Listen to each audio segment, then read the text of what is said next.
So I've been following the YouTube channel Comic Book Investments, and I found out that he has a website called Collector's Comics, and he does auctions. He's actually just starting an auction. I think he's had 3 already, but he charges 0 fees. He's trying to build up, his business. So for a time, I'm assuming it won't last forever, he's just basically doing these auctions for free.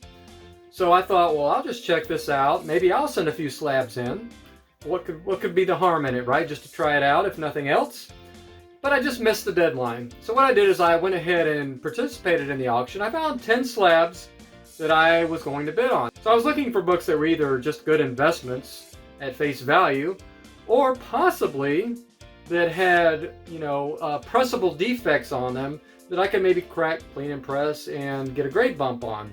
So I sifted through basically every slab that I was interested in. Spider-Man, X-Men, all of those, mostly Copper Age books, because that's just what I know. So I went through all these books, and I probably found 50 on there in the auction that I was interested in. And then I narrowed that down based on looking at each one individually, and I looked at CGC notes and all that stuff, and I was like, okay, these 10 look like they possibly could get a grade bump. So then what I did is just, what are these slabs worth? And then I just basically deducted shipping fees, and then a little bit on top of that. I'm like, okay, this is what I'm going to bid on them. If I get them, I get them. If I don't, I don't. No big deal. I ended up winning 1 slab, so I was thrilled with the slab that I did win, and we're going to crack it open here. It just came in the mail, and I have to say, first of all, as a review to Collector's Comics, this guy knows what he's doing. It's first class all the way. The auction, the way his website's set up, you could tell he intimately cares about everything to do with his business. I mean, you can just kind of get that vibe just by watching his channel, which I highly recommend. Just put YouTube, I'll put a link in the description, but just Comic Book Investments, David Wilson. I believe it's David Wilson. It's David. And so, yeah, very entertaining channel. Very, very happy to win this slab. And let's see how he boxed this thing up.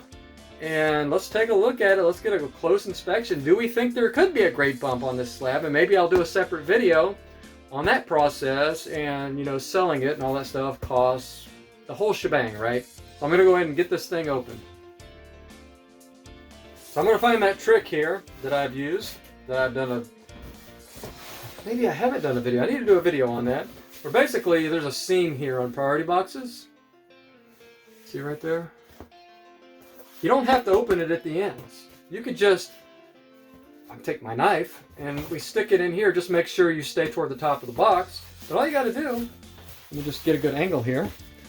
And you just insert I might kill myself doing this. So you insert your knife right here in the end. I don't recommend doing it the way I'm doing it right now. And see how you can get it just in there right there? And then you just kind of work your way down the whole thing. And yeah, just kind of like that. Being very careful. I don't need a knife anymore because I can just peel her open now. And very, very cool, right? And sometimes you'll have to just, you'll have the ends here. You might need to insert the knife here if there's tape. It looks like we don't have that issue. And once I get that top, I don't know if it was designed to be done this way, but it works very well. And it just, people over tape these ends sometimes. And just, it's so easy to do this. Whoa, I got my slab out, right? So much easier. So what I'm thinking here, before I even look at this, I'm guessing there's not too much tape inside.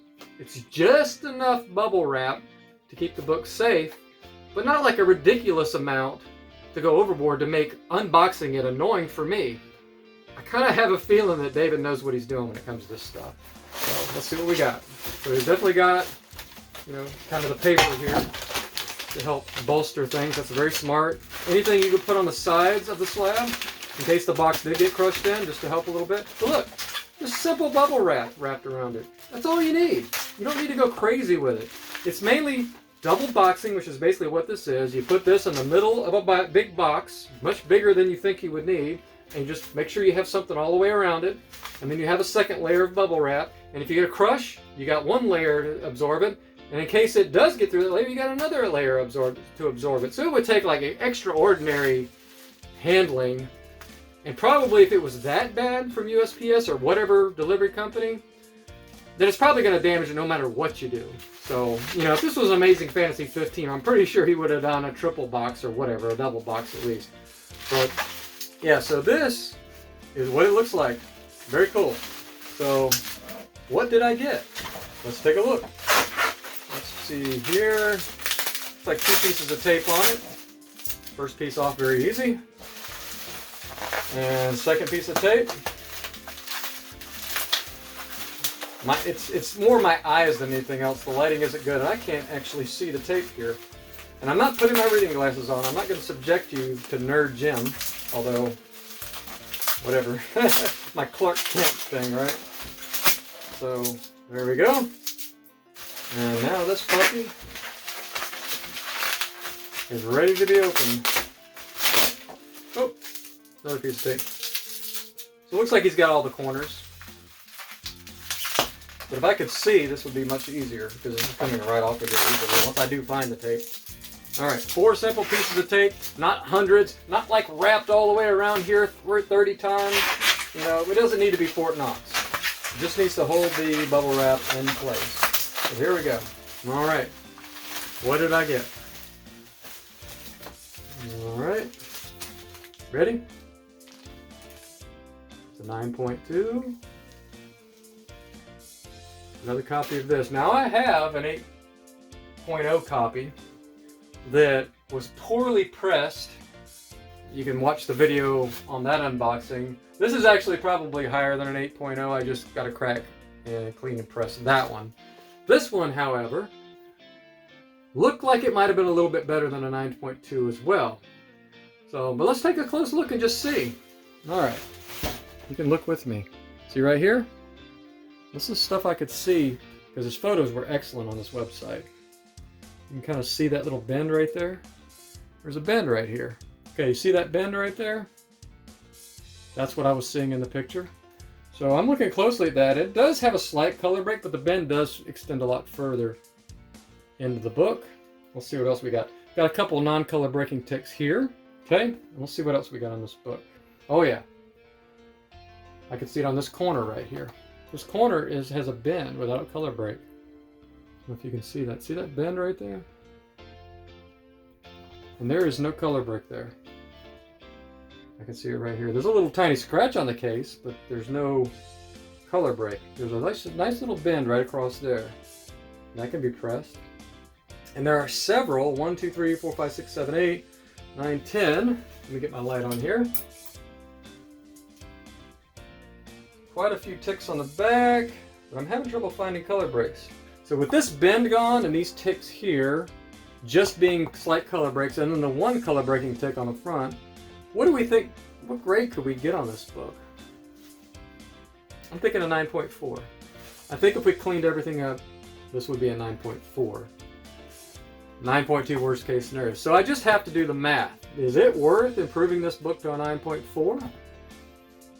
I think it's beyond a 9.6, although it wouldn't be ridiculous to think there's like an outside chance of a 9.6 because you can't really see this. It's hard to see the color breaks when you hold it up like this. They're there. I mean, I can see them, but they're not like terrible. It's probably just outside the realm of a possibility for a 9.6, but it's still a beautiful book with this one little tick here. I've got 9.2s that look a lot worse than this book. So I'm thinking this is a 9.4. And if it's a $100 difference or $80 difference, it's probably worth cracking. If it's a $50 or less, it's probably worth just saving as an investment because this book's only going to continue to go up in value.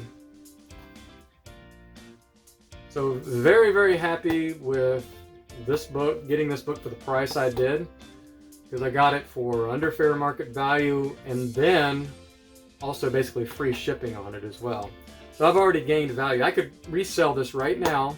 Even with a 10% commission, I would still be making money on this book. But I'm not going to do that. I'm going to hang on to this for a while. And maybe crack and press it. If it's not a good value to do that now, maybe it will be a $100 difference or something between those grades in 5 years or something. So we'll just hold this in our back pocket, keep it as an investment for now, and just enjoy this book for a while. Now, as for Collectors Comics website, definitely got to check it out. It's 100% worth looking at. It's so much better than looking at like eBay Or, I mean, shortboxed is good as well. I can't knock shortboxed. I really like them. But if you want more of the auction setting, Collector's Comics is the way to go. Now, if you've got a bunch of slabs of medium to high value, like over $150, $200, I would recommend sending them to the auction. You can do lesser books, like under 100, but he's probably going to group those together. But the great thing about him is he will do raw books as well.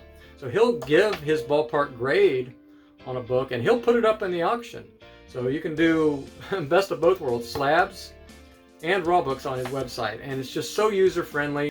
But thank you, David, from Collector's Comics. I really, really appreciate you doing what you're doing. It's not unnoticed. Hardcore collectors, just by going to your website and watching your YouTube channel, know how much you care about this hobby and that you're doing that for us as well as just being a great businessman. So thanks again. So highly recommend it. Go to collectorscomics.com and check out David. Check out his YouTube channel, Comic Book Investments. And yeah, I'm not affiliated with him in any sort. I'm not getting any kickbacks, nothing like that. It's just, it's hard, very, very hard to find a good seller, a great auction, and the fees just kill you, man. Now, I'm sure he's going to add fees eventually, but you know, until that happens, I mean, 0%. I don't know what he'll do in his next auction, but I'm definitely participating in his next auction. I'll be sending several slabs, probably 10, maybe 20. I'm not sure yet. Just depends on what I got going. So once again, I appreciate you watching, and we'll see you in the next video.